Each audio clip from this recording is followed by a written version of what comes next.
किसी गांव में एक साधु रहता था जो दिन भर लोगों को उपदेश दिया करता था।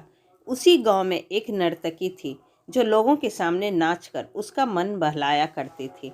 एक दिन गांव में बाढ़ आ गई और दोनों एक साथ ही मर गए। मरने के बाद जब ये दोनों यमलोक पहुँचे तो इनके कर्मों और उनके पीछे छिपी भावनाओं के आधार पर इन्हें स्वर्ग या नरक दिए जाने की बात कही गई। साधु खुद को स्वर्ग मिलने को लेकर पूरा आश्वस्त था।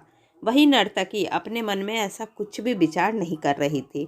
नर्तकी को सिर्फ फैसले का इंतजार था। तभी घोषणा हुई कि साधु को नरक और नर्तकी को स्वर्ग दिया जाता है।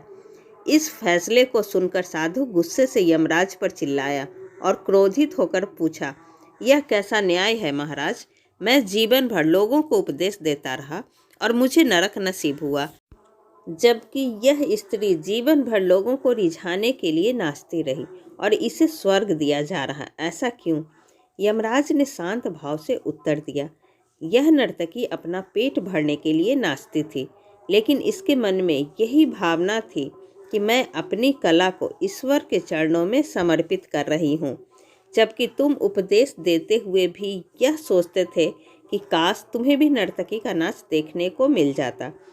हे साधु, लगता है तुम ईश्वर के इस महत्वपूर्ण संदेश को भूल गए हो कि इंसान के कर्म से अधिक कर्म करने के पीछे की भावनाएं मायने रखती है। इसलिए तुम्हें नरक और नर्तकी को स्वर्ग दिया जा रहा है। ऐसी ही अच्छी और ज्ञानवर्धक कहानी सुनने के लिए प्लीज़ आप सब मेरे चैनल को सब्सक्राइब ज़रूर करें। तब तक के लिए बाय बाय।